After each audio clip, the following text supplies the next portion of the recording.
Olá, famílias. Estamos aqui com mais um programa em família. Estamos cumprindo todos os protocolos de distanciamento social, então podemos higienizar as nossas mãos.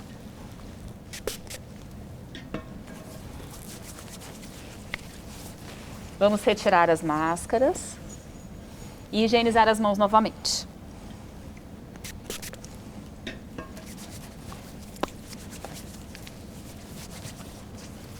Meu nome é Ana Carolina Faria, sou coordenadora de ensino do setor de orientação educacional da Secretaria de Educação e Cidadania de São José dos Campos. E hoje a gente tem o prazer de receber o Fábio Zan. Fábio, seja muito bem-vindo. Muito obrigado. Eu queria que você falasse um pouquinho do seu currículo. Olá, família. Eu sou o Fábio Zan, eu sou psicólogo clínico, eu sou terapeuta cognitivo-comportamental, eu sou consultor educacional, sou Master Practitioner em Programação Neurolinguística, eu sou coach em desenvolvimento pessoal e profissional.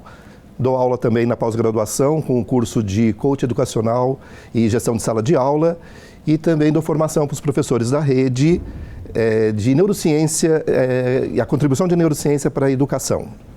É um prazer estar aqui com você hoje. O prazer está sendo meu. E a gente pensou num tema que eu acho que é uma angústia muito corriqueira na nossa realidade hoje, né? Então a gente pensou, transformando o medo da educação dos filhos em possibilidades. A gente sabe, né, Fábio, que enquanto mãe, enquanto pai, o medo é uma constante, né? A mãe carrega uma culpa eterna que a gente não sabe nem de onde vem. Perfeito. E aí eu queria que você falasse um pouquinho pra gente, o que é esse medo? O que chega para você no consultório, nas suas formações? Esse medo que as famílias têm na educação. Você pode falar um pouquinho pra gente? Claro. Primeiro vamos entender o seguinte, família. O que é medo, né? E para que serve o medo? O medo, ele serve para poder te proteger. O medo serve para preservar a vida, né? Um exemplo, antes de você atravessar uma rua, o que você faz? Você olha para os dois lados pelo medo de ser atropelado. Se você não tem o medo, você corre o risco de ser atropelado. Então o medo não é, ele também é do bem. Na verdade, é uma emoção básica, como tristeza, alegria, raiva, e nós temos o medo. E é necessário ter o medo, porque o medo preserva a nossa vida. Dentro da pergunta da Carol, em relação à família, o que eu percebo muito no consultório, as famílias refém dos filhos, né? E por conta do quê? Por conta do medo. Então, família, vamos entender um pouquinho esse medo, né? E por que isso acontece? O núcleo da nossa mente é o medo. E aí a mente, ela nos abandona em decorrência desse medo e deixa a nossa alma, o nosso corpo, a nossa psique sozinha. E isso nos deixa inseguros. E quando nós ficamos inseguros, nós ficamos paralisados. E o que eu percebo nas famílias, quando eu digo que são refém dos filhos, são famílias paralisadas frente a essas crianças. E qual o problema disso? O problema é que essas crianças, elas acabam se perdendo também na vida. Quando eu falo se perdendo, porque assim, quando a família fica com medo dos filhos, Carol, os filhos crescem diante dos pais. E quando nós crescemos diante dos pais, nós nos diminuímos perante a vida. Esse é o grande problema da questão do medo. Então, enquanto filho, né, o que eu coloco é assim, nos coloquemos pequenos diante dos pais, para que diante da vida nós possamos estar grandes. Só que os pais muitas vezes não sabem disso. E aí continuam nesse medo constante. E qual é o medo? O medo de falhar, o medo de errar, o medo de não dar certo, o medo de traumatizar. É muito interessante essa questão do medo de traumatizar. E se a gente for olhar pelas nossas histórias, para nós que somos mais velhos, nossos pais não tinham esse medo de nos traumatizar, né? Nossos pais nos batiam, enfim. Mas se você perceber por que os nossos pais nos batiam, porque eles também tinham um medo muito grande que a gente também se perdesse. E de falhar, de certa forma. E de falhar, claro, claro. Exatamente isso. Então, só para colocar essa questão do medo, o núcleo da mente é o medo. E aí a mente nos abandona, ficamos sozinhos. E quando eu estou com medo, eu nunca estou com medo no presente. O meu medo é sempre do futuro. E quando eu estou sempre no futuro, eu perco toda a minha força do agora, do aqui, do presente. Então eu tenho que estar sempre trazendo essa mente para o meu agora e atentos a uma mente que nos mente. A mente nos mente quando ela nos diz, enquanto pai ou enquanto mãe, que nós não vamos dar conta, que a gente não consegue. Isso é a nossa mente mentindo. E quando ela mente, nós ficamos com medo. E quando nós estamos com medo, nós perdemos a nossa força. E aí nós pegamos este medo e não falamos dele. Colocamos esse medo para debaixo do tapete. Porque nós somos educados a não sentir sentimento ruim. Olha que ruim, Carol. A gente não pode sentir sentimento ruim, né? Por que está chorando? Está chorando por bobeira? Engole esse choro. Exato, exato. E quando eu vivencio as minhas emoções e quando eu vivencio esse medo perde a força. Então isso é uma dica que eu dou para os pais. Fala do teu medo, sente o teu medo, traz o teu medo para o agora, porque aí sim, esse medo vai se transformar em possibilidade. Fábio, aproveitando essa questão que você falou, né, do medo, da frustração enquanto pai, é muito comum que os pais, eles utilizem como recompensas, como uma estratégia para tentar manter o controle, né, que o filho faça o que ele deseja. Isso a gente educa, deseduca. Como que fica essa questão de trabalhar sempre com recompensa para que se tenha algo dos filhos? É muito interessante essa questão da recompensa, né, Carol? Porque isso divide muito opiniões. Né? A recompensa ela pode ser boa, como ela também pode ser ruim. Mas eu vejo assim, quando a família chega a usar recompensa, é porque essa família está se sentindo muito fragilizada frente a essa criança. Ou, se essa família está usando de recompensa, é porque em algum caminho eles se perderam dessa criança ou desse filho. Porque quando eu estou presente, quando eu trago este filho... Na verdade, o que eu quero dizer assim, o que acontece é que muitas vezes os filhos não estão ocupando o lugar que eles precisavam ocupar. Vou dar um exemplo até para poder falar um pouquinho da recompensa, mas vou dizer o que é quando o filho não está ocupando o lugar que ele precisa. Quando nós falamos de uma pirâmide da plenitude, né, a pirâmide da prosperidade ou a pirâmide do bem-estar da família, enfim... Essa pirâmide, ela funciona da seguinte maneira. A base da pirâmide vem os nossos pais. Então, as nossas raízes. Por isso que é muito importante eu estar conectado com os meus pais. Por isso que é muito importante quando nós falamos de honrar pai e mãe, não no sentido bíblico, mas no sentido de honrar na questão do concordar com o que foi, como foi, quando foi. Sem questionar o que foi, como foi e quando foi. Concordar é você compreender que o outro teve suas fraquezas. Isso me conecta com os meus pais quando eu tenho essa consciência. Porque daí esse meu medo eu trago para a minha consciência. Então, ok. Então aqui, a base da nossa pirâmide vem os nossos pais. Acima dos nossos pais vem o eu. E quando eu falo eu, as pessoas, mas isso não é egoísmo? Não, é você se priorizar. Mãe, pai, se priorize. Porque você se priorizando, você vai poder lidar com o seu filho de uma maneira muito mais funcional, de uma maneira muito mais satisfatória. E aí depois que você se prioriza, vem o teu casamento. Aí depois do teu casamento, vem os teus filhos. O que eu percebo, na experiência de consultório, enfim, que eles tiram, os pais, tiram os filhos deste lugar que é para os filhos ficarem e colocam neste lugar que é o lugar do eu. Então eu não me priorizo, eu priorizo o meu filho. E quando eu priorizo o meu filho, todo comportamento tem uma intenção positiva, família. Entenda sempre isso. Todo comportamento tem uma intenção positiva. Só que quando eu priorizo o meu filho e não a mim, e tirei o meu filho do lugar dele, esse filho já se diminui diante da vida. Então esse medo que você tem do teu filho não dar certo, ele pode realmente não dar certo. Por quê? Porque ele não está no lugar dele. E aí, quando isso acontece, eu entro com recompensa. Porque eu já não tenho mais voz ativa com essa criança. Eu já não tenho uma conexão com essa criança. Porque quando eu tiro o meu filho daqui, ele se desconecta de mim.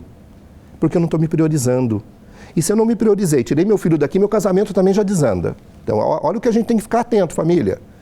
Porque eu tenho que me priorizar. Isso serve para o marido, isso serve para a esposa. Cada um tem sua pirâmide. Depois a pirâmide se junta, claro. Mas eu tenho que me priorizar. O que a gente percebe é assim, dando um exemplo do que é o priorizar. Tua casa é um forno. Aí você vai comprar um ar-condicionado. Para pôr no quarto de quem? Dos filhos. Exato. Aí você está priorizando você ou teu filho? Priorizou o teu filho. Só que daí esse filho se perde. Ah, mas isso não é maldade, doutor? Não, não é maldade. Você tem que se colocar em primeiro lugar, porque assim teu filho aprende com você, porque ele também começa a se priorizar. porque ele está no lugar dele. E o teu casamento fortalece. Uma coisa muito legal, família, que é assim, pais fortes, filhos prósperos. Pais fracos, os filhos se enfraquecem. Então, por isso, quando eu falo da pirâmide da prosperidade, da pirâmide da plenitude, da importância de você se priorizar, depois vem o teu casamento e, por último, teus filhos, é para que justamente essas crianças possam se dar bem futuramente. E aí entra a questão da recompensa. A recompensa, muitas vezes é usada porque eu já não tenho mais domínio sobre essa criança.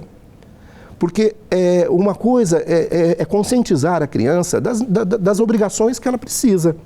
Do arrumar a cama, de organizar o material da escola, fazer tarefas sem que você tenha que brigar. E isso só acontece de uma maneira funcional, de uma maneira satisfatória, quando eu estou conectado com esse meu filho. Se eu não me conecto com o meu filho, eu vou ter que usar de recursos para poder alcançar ou conseguir alguma coisa com ele. Então, a recompensa ela acaba sendo de uma maneira muito ruim dessa forma, porque daí eu só faço se eu for recompensado. E aí, quando a gente vai para a vida, a gente percebe que não é bem assim que as coisas funcionam. Tem a recompensa, sim, se eu cumprir meus horários de trabalho, enfim, aí vai ter a recompensa do meu salário. Mas aí isso já é uma outra história. Mas dentro de um contexto de família, eu tenho as minhas obrigações, eu tenho os meus deveres. E para isso eu tenho que estar eu tenho que estar nessa concordância dentro dessa casa, nessa conexão com os meus pais e eu com os meus filhos. Então, a recompensa, ela acaba sendo disfuncional nesse sentido. É muito legal você usar de recompensa o elogio. Putz, que bacana isso que você fez, porque isso motiva. Porque nós precisamos, porque a motivação, ela acontece quando o meu cérebro, quando é sinalizado para o meu cérebro que alguma coisa vai dar certo. Aí eu estou todo motivado. É claro que eu faço todas umas conexões neurais em torno disso, aí eu gero neurotransmissores que são extremamente favoráveis para mim, eu faço uma produção de dopamina muito bacana. Aí esse já é um outro assunto, viu, Carol, que a gente podia falar qualquer dia sobre esses neurotransmissores, né, de como que funciona a motivação, enfim. Mas voltando para a questão da recompensa, e aí eu só começo a funcionar, quando a criança é recompensada, eu só começo a funcionar quando eu vou ter algo em troca, ou quando eu vou ganhar algo. E nem sempre nós ganhamos algo. Nós precisamos aprender a perder. A criança precisa aprender a perder. São duras essas palavras, mas só assim eu vou estar, ou seja, esse filho vai estar preparado para o mundo, dentro do medo que os pais têm desses filhos não estarem preparados para o mundo. Então, quando eu falo que todo comportamento tem uma intenção positiva, é nesse sentido. Você faz o que tem que fazer, depois você avalia o teu resultado. Ser favorável ou desfavorável. Isso é uma intenção positiva. Eu acho esse um ponto fundamental, porque a gente fica sempre, né, pensando como pai, falando como mãe agora. É um desespero da gente não querer frustrar o filho, de que ele, aquela história que tem o que eu não tive, né? E aí vai numa questão que você falou, da gente valorizar e validar a educação que a gente teve. Porque o que a gente percebe hoje, principalmente na educação, eu vou fazer para o meu filho tudo que o pai não fez para mim. Isso. Né? Então, se eu não quero frustrar, não quero deixar de oferecer bens materiais que eu não tive. E aí a gente percebe hoje uma sociedade doente. Exato. Né? Que as pessoas hoje não sabem lidar com as frustrações. E aí vem aquela questão, é falha na educação dos pais? A gente pode pensar nisso? Então, a gente tem hoje uma sociedade que o pai oferece tudo, essa criança em momento algum tem frustração, não tem responsabilidade, como você disse. As crianças não morrem, pais, de arrumar a cama, de ajudar com uma louça. E isso faz parte da formação, inclusive, dessa vida adulta, né? Do percurso que ele vai ter na vida. E a gente vê os pais hoje com melindre, eu não posso pedir, ele não pode fazer trabalho infantil. Ajudar em casa não é trabalho infantil. Exato. Né? É corresponsabilizar. E aí vem agora a minha questão. A gente pode sim, como você disse, queria que você falasse um pouquinho mais sobre isso, de valorizar as ações positivas, não recompensando, mas valorizando e também oferecendo frustração. É possível a gente ter esse equilíbrio aí na educação? Olha só, o ser humano ele se constitui com a falta e com a perda. Se nada me falta, eu não sei valorizar. Se eu não perco nada, eu também não sei valorizar. Carol falou uma coisa assim, né? Quando os pais, vou dar para eles aquilo que eu não tive, mas ensina eles a conquistarem isso. É nesse sentido que nós nos constituímos, Eu sempre dou um exemplo assim, não sei da sua história, da sua situação, mas quando você compra um sapato, você fica raspando ele no chão para gastar a sola do seu sapato? Porque você sabe o quanto que você teve que gastar ou quanto que você teve que trabalhar para poder conseguir comprar esse sapato. Ou seja, isso já é uma constituição do sujeito.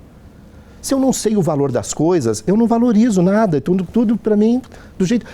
Uma coisa interessante de observar é o seguinte, que as crianças de hoje em dia, o prazer está muito mais em ganhar do que desfrutar do que tem. Sim. Não só as crianças, eu vejo muito adultos também na mesma vibe. Né? Eu só valorizo o que eu ganho e não valorizo aquilo que eu tenho. E aí eu fico sempre à mercê do ganhar, e nunca vou observar o que eu já ganhei. É a mesma coisa quando filhos ficam se queixando daquilo que os pais não deram. E quando nós, enquanto filhos, nos queixamos daquilo que nossos pais não nos deram, a gente não consegue nada na vida também. Então, quando eu valorizo o mínimo que o meu pai fez para mim, o mínimo que minha mãe fez para mim, eu já consigo grandes coisas na vida. Você falou uma coisa, Carol, da falha na educação, né? Dos pais falharem na educação. Eu não gosto muito da fala, de falar culpa ou erro, foi erro dos pais ou foi culpa dos pais, porque isso é muito pesado. Então eu gosto de falar de resultado. Então quando eu disse há pouco, né, que todo comportamento tem uma intenção positiva, depois você avalia o resultado, se favorável ou desfavorável. Dar para o meu filho aquilo que eu não tive tem uma intenção positiva. Mas e aí essa criança, como é que fica? Como é que você conseguiu as coisas na vida? Não foi batalhando? Ensina teu filho a batalhar do que você dá. Não tem problema nenhum em dar, não tem problema nenhum em reforçar. Mas veja que essa intenção pode também prejudicar. E quando eu vou dar tudo para o meu filho daquilo que eu não tive, eu só estou fazendo uma projeção minha, das minhas angústias em cima dele. Aí já fica um peso em cima dessa criança de ter que carregar uma angústia que não é dela, que é minha. Você sabe, família, quando eu falo dessa questão de conexão com pai e mãe, eu vou falar uma coisa que é meio complicada, que é assim, a gente não pode ter dó de mãe nem de pai. A gente não pode julgar pai nem mãe, a gente não pode criticar pai nem mãe. Porque se eu faço isso, eu me desconecto deles. É a mesma coisa do perdoar. Nós não podemos perdoar, porque perdoar não cabe a nós, não é da nossa propriedade, só Deus perdoa. O que eu posso fazer é compreender que o outro teve uma fraqueza ou que o outro teve uma ferida e que ele agiu da forma como ele agiu porque ele também tinha medo. Isso sim, eu posso fazer. Então, dentro dessa questão toda que ela está colocando de falhar na educação, veja que todo comportamento tem uma intenção positiva. Depois você avalia o resultado. Melhor do que você ficar nessa coisa de foi minha culpa que meu filho não deu certo, foi pelo meu erro. Não, isso não vai ajudar em nada. Em nada. Isso vai te deixar menor do que o teu filho. E você sempre tem que estar maior do que o teu filho. Com qual intenção? Para que este filho possa estar grande na vida. Quando nós nos alegramos com pai e mãe, a gente se alegra na vida. É isso que o teu filho precisa aprender. Quando eu falo do honrar pai e mãe, é nesse sentido. É de se colocar no lugar que tem que ser colocado. Senão eu me perco na vida. E claro que tudo isso gera um grande medo. E hoje, independente das famílias, independente da educação, o medo é uma coisa que está assolando todo mundo. O paciente chegou para mim no consultório dizendo, eu sofro de ansiedade. Eu de imediato já olho para a cara do paciente, não, você está aí com medo. O que você tem é medo, porque você quer tanto controlar o futuro, porque quem está sempre no futuro é porque quer controlar as coisas. Lembra sempre disso. E aí, como não está nada sob o meu controle, claro que vai me dar medo. Então, o paciente chegou no consultório falando que tem ansiedade, eu falo, não, o que você tem é medo. Você tem excesso de futuro e o excesso de futuro te dá medo. Então, identifica teu medo, traz o teu medo para o agora e aí você vai estar fortalecido para lidar com essa situação. Isso cabe para pai, mãe, filhos ou qualquer outra pessoa. Então, veja que se você tem essa questão da ansiedade, lembra disso. E se você é uma pessoa muito controladora, você sempre vai estar no amanhã. Isso é uma tendência muito grande, viu, Carol? De estar no passado ou de estar no futuro. Excesso de passado, depressão, excesso de futuro, ansiedade, né? Ou medo. Passado é um lugar para a gente só visitar, viu, família? Não é um lugar para ficar. Eu visito o passado. É a mesma coisa quando a gente vai no museu, Carol. Quando você vai no museu, você pode mexer nas peças que tem no museu? O museu é passado. Você não mexe nas peças do museu. Observa. Exato, observa. Você visita o museu. E na nossa vida é a mesma coisa. Eu vou ao passado, eu visito o passado, mas eu não mexo nas coisas do passado. Eu posso ressignificar algumas coisas do passado. Isso eu posso fazer. Eu ressignifico. Eu mudo o significado daquilo. Eu faço sempre muito um exercício com os pacientes no consultório, quando está muito fixado no passado, ou numa queixa muito de que meu pai não fez, meu pai não deu, minha mãe não fez, meu pai não deu. Eu falei, opa, vamos voltar para aquela criança lá do passado que está sofrendo e conversa com ela. Explica para ela por que o papai não deu, por que a mamãe não deu. Isso a gente pode fazer. E é tão gostoso, família, quando a gente faz esse movimento de voltar, né, de fazer essa visita ao passado e chamar aquela criança para pertinho de você. Aquela criança é você mesma. E chamar ela para pertinho de você e dar colo para aquela criança e dizer, olha, o papai te bateu porque o papai era muito medroso. Porque o papai tinha medo que você se desse mal na vida. Por isso que o papai te batia. O papai não brincava com você porque o papai dele também não sabia brincar com ele, porque não brincou com ele. O papai não brincou com você porque o papai era ruim. Não, o papai não sabe brincar. Por isso que ele não brincou com você. Mas você pode brincar com você. Pronto, já alivia. Eu saio daquela angústia de que meu pai não me deu, minha mãe não fez, enfim. E começa a ter um outro olhar para esses pais. Família, é interessante como tudo começa a ficar muito mais leve. O paciente chega para mim no consultório, a minha pergunta é assim, ó, o que eu posso fazer para te ajudar a ter uma vida mais leve? É exatamente isso, pelo peso que nós vamos carregando na vida. E esse medo dá um peso muito grande. E dentro da questão do medo, que a gente tem que entender que nós temos aquele medo que nós sabemos que temos e o pior, o medo que nós não sabemos que temos. Os medos ocultos. Por isso que é muito importante o autoconhecimento. Família, o peso da vida que nós levamos é pelo autoconhecimento que nós não temos. E quando eu desenvolvo o autoconhecimento, pronto, as coisas ficam muito mais tranquilas. Nós temos muito medo de passar pela dor. Quando as famílias cedem tudo pelos filhos ou faz a recompensa, enfim, porque a família não quer passar pela dor. Só que vida é dor. Isso é uma lei da vida, vida é dor.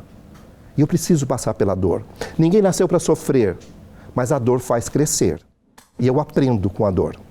Fábio, a gente falou bastante da questão do medo, né, dessa angústia dos pais. É possível transformar esse medo em possibilidade? Porque assim, se a gente pensar, nenhuma família tem alguma ação pensando em errar, né? Sim. Toda ação que a gente tem enquanto pai, enquanto mãe, enquanto família mesmo, uma família mais ampliada, é tentando dar certo. Né? Ninguém vai fazer aquilo que o filho, nossa, eu quero que não dê certo, eu quero que ele não se dê bem.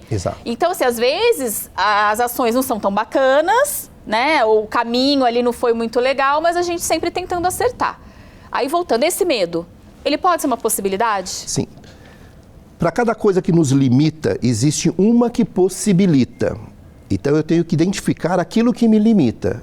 Então, eu identifico se esse medo me limita. Se ele me limita, de imediato eu já vou buscar uma possibilidade para ele. Então, quando eu digo transformar o medo em possibilidade, é exatamente nesse sentido. É você trazer para o teu nível de consciência, porque muitas vezes a gente vai atuando pela inconsciência. É assim, aquilo que eu sei, eu domino. Aquilo que eu sei, que eu não sei, eu peço ajuda. O problema é aquilo que eu não sei, que eu não sei. Por isso, a necessidade do autoconhecimento. Autoconhecimento é um caminho que tem começo, tem meio e nunca vai ter fim. E quando eu me ponho nesse movimento, deste caminho, e identifico o meu medo, trago para o meu nível de consciência, eu já estou muito perto de transformá-lo em possibilidade. Então, para cada coisa que me limita, existe uma que possibilita. Não tem uma possibilidade para eu te dar aqui agora, né, o que vai te possibilitar. Mas só de você identificar o quanto aquele medo te priva, o quanto aquele medo te inibe, o quanto aquele medo te impede, pronto. Só de identificar você já se coloca no caminho da transformação. E se colocar no caminho da transformação, já é uma possibilidade. Então é isso que é muito bacana. Então tudo nós temos que trazer para quê? Para o nosso nível da consciência. A nossa força, o nosso poder está no agora, no aqui. E eu só consigo fazer esse movimento quando eu trago a minha mente, uma mente que mente, uma mente que foge, uma mente que pelo receio do medo, ela só quer me dar prazer, e nem sempre o resultado é satisfatório. Eu trago essa mente para o agora, e quando eu trago essa mente para o agora, as possibilidades começam a surgir. Porque o meu poder, a minha força, está no presente, está no agora. É isso, Carol. Fábio, a gente poderia ficar horas aqui E eu conversando. ficaria com o maior prazer, porque eu falo muito, adoro. Eu acho que a gente tem muito assunto, né? Legal. Nossa conversa não se esgota aqui. Eu Tá acho certo, que a tá gente já certo. tem bastante coisa para explorar. E eu queria falar, foi um prazer imensurável de ter Prazer você foi aqui meu, eu agradeço hoje. muito, muito, muito, Carol, o convite. Me coloco sempre à disposição, aquilo que você precisar, enfim. E a gente me que coloco à disposição. agradece. E a gente tem o QR Code que está aqui. Se vocês tiverem dúvida, sugestão de tema, mandem para nós, a gente encaminha para o Fábio, que eu tenho Sim, certeza por que favor. com muito prazer vai Me coloco à responder e a gente disposição. retoma. E essa conversa não se encerra aqui. Então, o programa dessa semana acaba agora, mas a gente já tem muitos encontros pela frente. Esperamos vocês. Ótima semana a todos. Obrigada, Fábio. Eu que agradeço. Um grande abraço, família. Estou à disposição. Até mais.